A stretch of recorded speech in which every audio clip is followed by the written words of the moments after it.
Alright guys, we're back at it again. Here to finish where we left off. So I went and bought this, I don't know, Mr. Gasky Universal carburetor spacer, air cleaner spacer, kit and caboodle here. It comes with all you need from your little guys to your bigger guys. Well, this is the one I already have, and that doesn't fit because it interferes with your choke linkage, everything like that.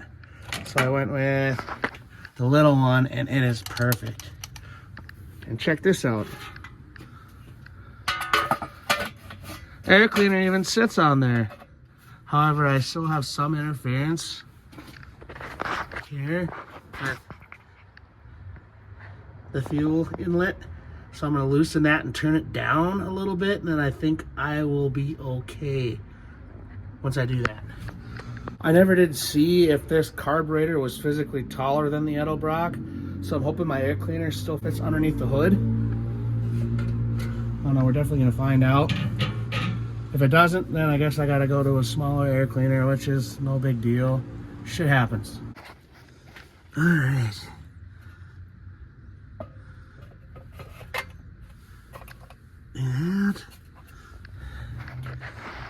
And maybe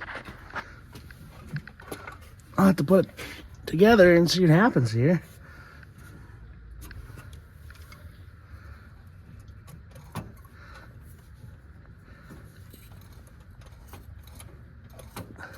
I don't know. So what I'm doing here is I'm trying to get that fuel line off, because I gotta run this from the pump. I'm gonna follow that cross member all the way over and then come up on this end so I can make the connection to my carburetor. But getting it from up there is impossible, so I'm gonna do it from down here. If I can just grab it with the Auto Leatherman, it's a Guidesman, you know, knockoff. I already loosened it up on top, so maybe I could just pull it off. Ugh. Well, it's not coming off as easy as I thought it would. So,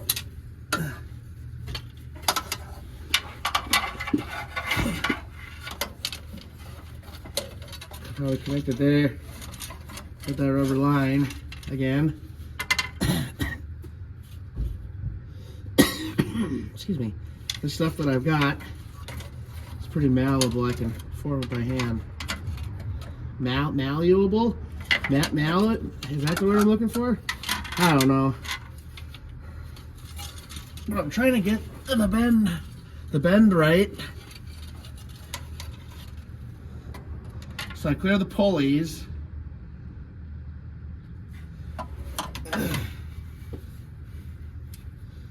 And I could just double back to this cross member without any worries.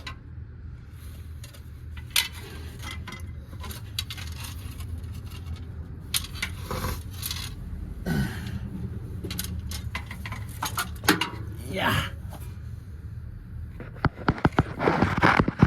Hi. Go for a ride. Because I want to connect it there, follow this cross member all the way over, jet back up, and go up there. And that's where I'm going to put some of that heat wrap on it. Things it's going to be pretty close to the engine block. And I run the risk of boiling that fuel over when it gets hot. Or, you know, when I decide to be cheap and put ethanol gas in this, which is with this carburetor, I'm going to try not to do that. I've got the fuel line ran and it's wrapped. It's definitely not the prettiest thing in the world, but it'll do what it's got to do. I might bend a new one later, but for now this will work. Now I'm going to run some zip ties to secure the fuel line in a couple of different spots so it doesn't wiggle around when I'm driving and come apart, you know. With the stuff that I got, That's just gonna have to work. Hopefully, just run that fuel filter like this for now until I can relocate it. I know that's kind of a fire hazard right there, but if it works, if I can get this thing to run, I promise I will relocate it because it's already making me nervous. So now I'm going to break into my spark plug wires and start running those. And then there's nothing stopping me from slapping the air cleaner on this thing, turning the key over, and seeing what happens. Now the kit that I picked up was a universal kit from Summit, obviously for a small block Chevy. There's gonna be some shorties, some mediums, and some long ones. What I should have done, and I always say this every time, is buy the kit that you can make yourself, like cut the ends off to the length that you need it, just so you can make it look a little bit better in the engine bay. But I've done this a lot. Well, scratch that. I've done this enough to know which ones go where, as far as shorties, mediums, and the long ones. So I can make it look pretty decent with just a universal kit. Now, if you remember from the last video, that one right there is my number one, which is on a Chevy, is over here. And, well, if you know these small block Chevys, you should know the firing order by heart. 18436572. Here it is on the screen. All right, that's 18436572. Maybe I got that right. So to spare you this part, I'm literally just gonna do some video magic and put them on right. They're in the trees. They're in the trees.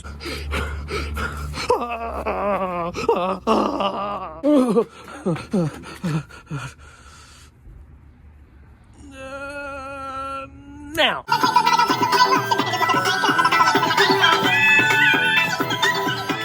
And just like that, they're done. I did take the time to pull the boot shields off of my old plug wires when I was running points, and I put them in because this thing burns wires like crazy with headers, and I'm sure you guys with headers know what I'm talking about. So this is just added protection. Now this kit did come with some spacers, so I'm going to clean that up here.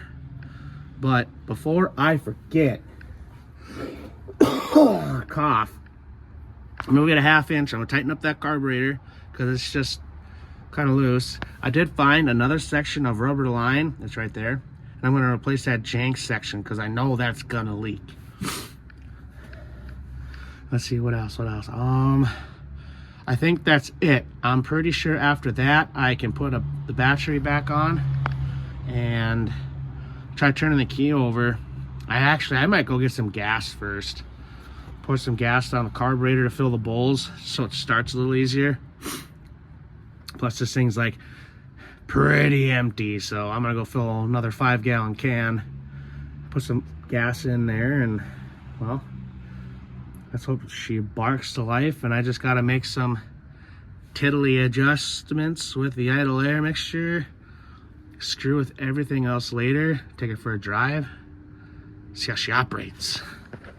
All right, I have the sketchy line replaced.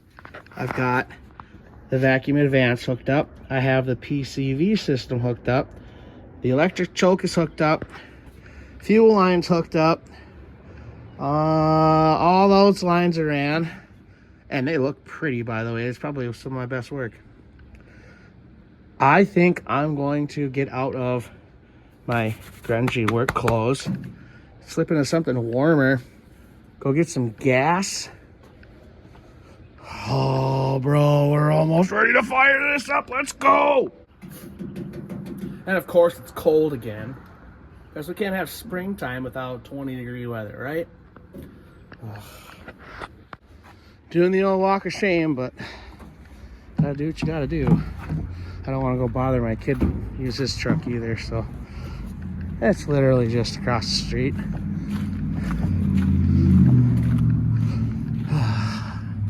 Let's go. Did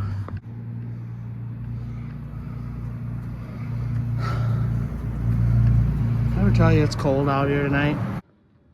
We did it, yay. I successfully played a game of Frogger and I didn't get hit. Well, it runs pretty damn good. However, now I need a hose clamp.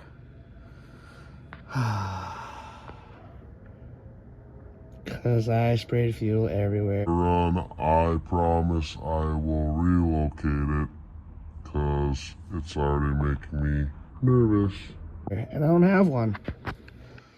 So I'm calling it a night and I'm gonna pick it up tomorrow when I can get a hose clamp. But it sounds good. I don't gotta do anything with the timing. And I'll verify with a gun. But sounds pretty happy, boys. Not gonna lie. Okay, so it is the next day. And what happened last night before I called it quits is I had a fuel geyser come from that one spot that I said I was going to relocate because I thought was sketchy. So I'm just gonna eliminate this filter here, replace it with a chunk of line, and probably put the filter down there somewhere just before the pump. Probably a better spot for it anyways. You know, it runs pretty good out of the box. I'll give it that. However, I'm gonna probably take it for a drive here soon. See what it's like on the street. Might get a hold of a buddy that knows a little thing or two about these Holley carburetors. Maybe have him go for a ride with me and figure a few things out, like fine tune it and whatnot. But so far, she sounds pretty damn good. So I'll take it for a rip. There's a weird surge when I come to idle. So I don't know what that could be all about. But I'm sure it just needs to be tuned, is all. Yeah. I need a Holley guru for sure. Idle, it's kind of surgy. I don't know. I'm gonna do some online research and figure this out. But until then, it is running. I've completed the mission. Oh God. I've completed the mission. So I think some wobble pops are in order. I'm kind of thirsty. Well, thanks for watching this episode. Who knows what's going to happen next. I'll catch you on the next one.